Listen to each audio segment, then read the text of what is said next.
Special intensive revision Bihar का संविधान और बाबा साहब के दिए हुए वोट का मारने की साजिश। आंकड़े क्या हैं, कैसे हैं, कितने हैं, ये मायने नहीं रखता। मायने ये रखता है कि संविधान की संस्था इलेक्शन कमीशन ऑफ इंडिया ने एक ऐसी प्रक्रिया लागू की है जिससे वोट का अधिकार मारा जा रहा है, छीना जा रहा है, चोरी। सिर्फ ये बिहार की बात नहीं है, ये जो प्रक्रिया है ये इलेक्शन कमीशन के आदेश में लिखा हुआ है कि बिहार के बाद असम, बंगाल, केरल, तमिलनाडु और उसके बाद बाकी प्रदेशों में भी ये प्रक्रिया अभी क्यों लागू की गई है ये समझना जरूरी है। क्योंकि पिछले काफी दिनों से, महीनों से, सालों से इलेक्शन कमीशन ने बीजेपी की छिप के मदद करने का पूरा प्रयास किया। जब चोरी पकड़ी गई, प्रमाण दिए गए, सवाल पूछे गए तो चुप्पी की वो पीछे बंद कमरे में जो हाथ मिलाकर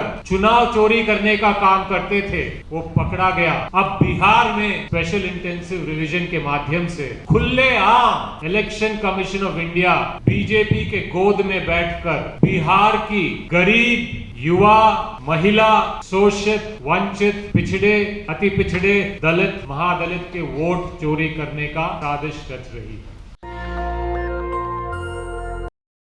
अलग अलग तरीके के चर्चा चल रही है। मीडिया के इलेक्शन कमीशन कहती है कि 95% वोटर चढ़ गए हैं। फिर वो कहते हैं कि 52 लाख लोग काटे गए हैं। मेरी आप सबसे एक ही बात कहनी है, स्पेशल इंटेंसिव रिवीजन बिहार का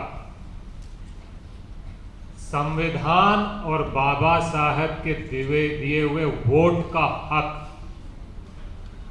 मारने की साजिश।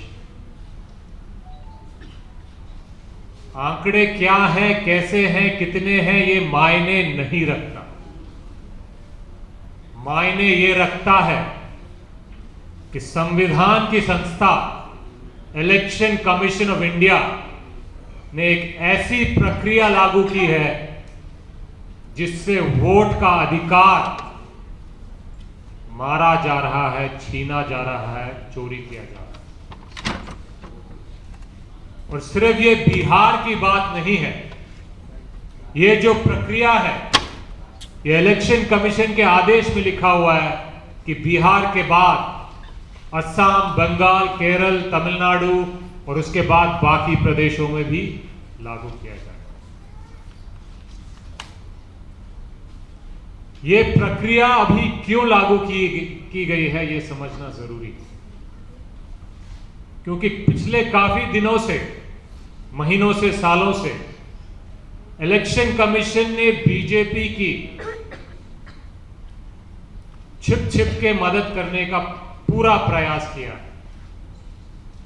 जब चोरी पकड़ी गई, प्रमाण दिए गए, सवाल पूछे गए तो चुप्पी साधी गई। और उल्टा, क्योंकि वो पीछे बंद कमरे में जो हाथ मिलाकर चुनाव चोरी करने का काम करते थे वो पकड़ा गया। अब बिहार में स्पेशल इंटेंसिव रिवीजन के माध्यम से खुलेआम election commission of India BJP के गोद में बैठकर बिहार की गरीब, युवा, महिला, शोषित, वंचित, पिछड़े, अति पिछड़े, दलित, महादलित के वोट चोरी करने का साजिश रच रही है। 95% आंकड़ों की बात होती है और मैं ये काफी दिनों से कह रहा हूं, खुली चुनौती है, खुली चुनौती है इलेक्शन कमीशन को, प्रधानमंत्री को, गृह मंत्री को कि इलेक्शन कमीशन ऑफ इंडिया ने जो 24 जून को स्पेशल इंटेंसिव रिवीजन की प्रक्रिया लिखित रूप से आदेश के माध्यम से जारी की है, उसके हिसाब से हमारा मानना है कि बिहार के 10% वोटर भी नहीं जोड़े गए। जो दावे किए जा रहे हैं ये फर्जी दावे हैं, उस प्रक्रिया को नहीं फॉलो किया गया। प्रक्रिया गलत है, आंकड़े गलत है, जमीन पे जो चल रहा है गलत है। तो इस बेसिस पे जो भी चुनाव होगा वो चुनाव ही गलत है। ये सच्चाई है। अगर कोई इस सच्चाई को दिखाने की हिम्मत करते हैं, अजीत अंजुम साहब, उन्होंने दिखाया अलग अलग तरीके से कैसे ये वोट जोड़े जा रहे हैं, ये चढ़ाए जा रहे हैं। कहीं पे बीएलओ बंद कमरे में बैठकर धड़ाधड़ साइन मारे जा रहे हैं, फॉर्म भरे जा रहे हैं। कहीं पे जिस आदमी ने अपने प्रमाण पत्र दिए ही नहीं उसका नाम चढ़ गया। कहीं पे बीजेपी के लोग बीएलओ के साथ बैठकर फॉर्म भर रहे हैं। तो ये प्रक्रिया जिस तरह से चलाई जा रही है वो एकदम फर्जी प्रक्रिया है। और इसकी हकीकत आप बिहार के गांव-गांव में जाके देख सकते हो, पूछ सकते हो कि कैसे चल रहा है। विपक्ष और अन्य लोगों ने सुप्रीम कोर्ट के दरवाजे खटखटाए। सुप्रीम कोर्ट ने कहा कि आप जो कर रहे हो, अगर करना भी है तो आप हमारी 3 बातें मानो कि आधार कार्ड को जोड़ो, वोटर कार्ड को जोड़ो, राशन कार्ड को जोड़ो। और चुनाव आयोग क्या कहता है कि हम नहीं जोड़े। भाई क्यों नहीं जोड़ो? कहते हैं आधार में फर्जीवाड़ा। आज इस देश की बुनियाद आधार कार्ड है, आधार का सिस्टम है। अगर वो फर्जी है तो या तो उसको सुधारो या उसको पूरी तरह बंद करो। आप चुनावी प्रक्रिया में चुन के नहीं कह सकते कि आधार मान्य नहीं। अगर अमान्य है तो केवाईसी में भी अमान्य होने चाहिए और हर जगह अमान्य होना चाहिए, क्योंकि फर्जीवाड़ा अगर यहां चल रहा है तो वहां भी चल रहा है। अगर आज आप आधार कार्ड को बंद करोगे तो ये देश बंद हो जाएगा। उसको सुधारो, मंजूर है। चुनावी प्रक्रिया में आप उसको कैसे रोक सकते हो? आज हिंदुस्तान में सबसे ज्यादा जो प्रमाण पत्र लोगों के पास है वो आधार कार्ड। गरीबों के पास Aadhaar card, ration card, voter card, मनरेगा कार्ड रहता है। ये चारों अमान्य हैं। और आप जिन प्रमाण पत्रों को लाते हो, कहते हो कि ये मान्य है। हंसी की बात यह है कि उन प्रमाण पत्र में से कुछ प्रमाण पत्र पाने के लिए आपको आधार कार्ड पहले दिखाना पड़ता है। आधार कार्ड मान्य नहीं है, लेकिन आधार कार्ड दिखा के जो प्रमाण पत्र बनवाओगे वो मान्य। ये कैसा तुगलकी काम है? और इससे किसको फायदा होता है? वो गरीब जिसके पास प्रमाण पत्र नहीं है, वो आधार कार्ड लेके जाएंगे, सरकारी अफसर को पैसा पकड़ाएंगे और प्रमाण पत्र बनवाएंगे। फिर बीएलओ के पास जाएंगे, वो क्या मांगेंगे क्या नहीं मांगेंगे पता नहीं। वहां पे दोबारा उनके जेब से खर्चा होगा। और कहीं कहीं मैंने तो सुना है लोगों को कहते हुए कि भाई हमें फॉर्म में क्या लिखना है क्या नहीं लिखना है हम जानते नहीं थे, तो क्यों किसी को पकड़ा हमने, उसको 100 रुपये दिए कि भाई आप हमारे फॉर्म भरवा दो, और फिर फॉर्म जमा करने को। ये कैसी प्रक्रिया? बिहार में सबसे ज्यादा गरीब लोग हैं। हिंदुस्तान में अलग अलग प्रदेशों के तुलना में बिहार में काफी ज्यादा गरीबी है, इसीलिए पलायन इतनी ज्यादा है। वहां पे 30 दिन के अंदर 8 करोड़ लोगों को वोटर लिस्ट पे चढ़ने के लिए अलग अलग तरीके के प्रमाण दिखाने पड़ रहे हैं। इसकी क्या जरूरत है? क्यों कर रहे हो ये? जनवरी से लेके आपने जून तक वोटर लिस्ट पे सुधार किया, लेकिन जून आते आते आपको पता चल गया कि भाई माहौल खराब है। अगर अच्छी लिस्ट पे वोटिंग होगी तो बीजेपी सरकार में नहीं आई।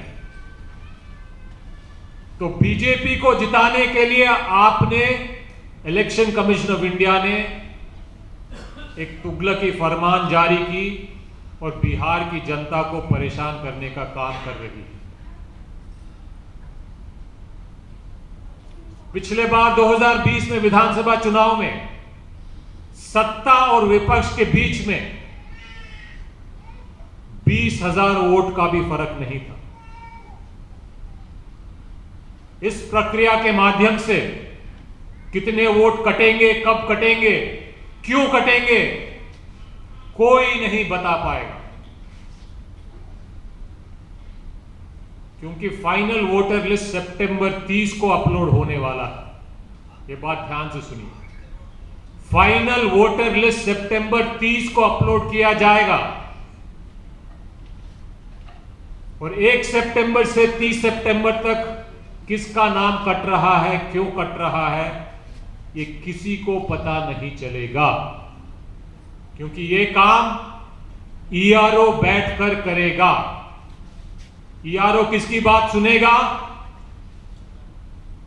दिल्ली की बात सुनेगा, मोदी की बात सुनेगा, अमित शाह की बात सुनेगा, चुनाव आयोग की बात सुनेगा, और ये तीनों एक ही। और 30 सितंबर में जब वोटर लिस्ट चढ़ाएगा, मेरा नाम कटेगा तो मेरे पास समय भी नहीं रहेगा, आपका नाम कटेगा तो आपके पास समय भी नहीं। अगर मैंने अपने प्रमाण पत्र सही तरीके से दिए भी हैं तो मेरे को कोई रसीद नहीं मिली, तो मैं किस आधार पर जाके बोलूंगा कि भाई मैंने अपना प्रमाण पत्र जमा किया था तो मेरा नाम वोटर लिस्ट पे होना चाहिए।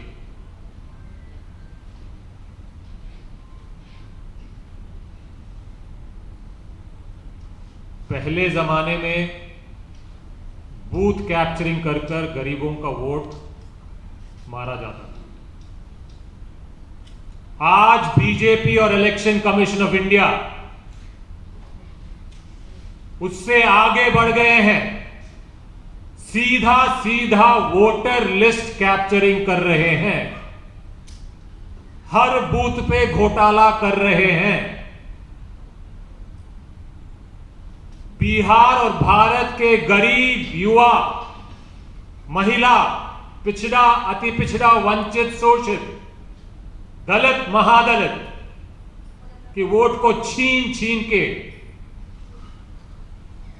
चोरी किया जाएगा, उनका वोटिंग का अधिकार मारा जाएगा। उसके बाद ईवीएम से चुनाव हो या बैलेट से चुनाव हो, यह मायना रखता ही नहीं है, क्योंकि वोटर लिस्ट पे कब्जा कर लिया गया। आज मैं किसी से सुबह मिला था,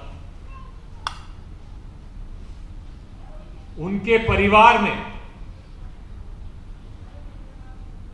उनकी पत्नी का नाम चुन के काटा गया।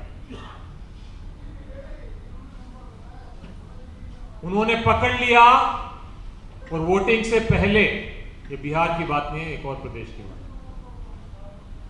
वोटिंग से पहले उन्होंने दोबारा वोट चढ़ा दी।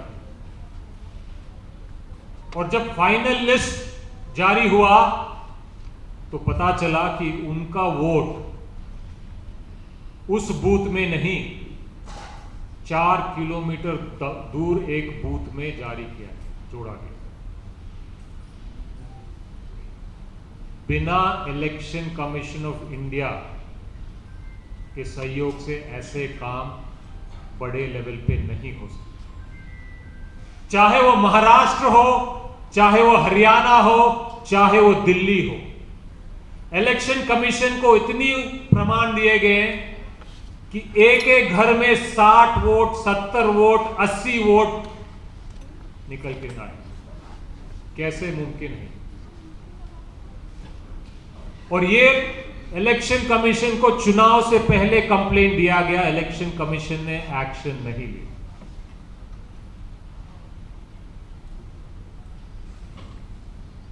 ये इलेक्शन कमीशन हिंदुस्तान की जनता के वोट के अधिकार को बचाने के लिए बनाया गया था, और वही इलेक्शन कमीशन आज उस वोट को चोरी करने में बीजेपी का सहयोग कर रहा है, और इसको बिहार और भारत की जनता नहीं स्वीकारेगी।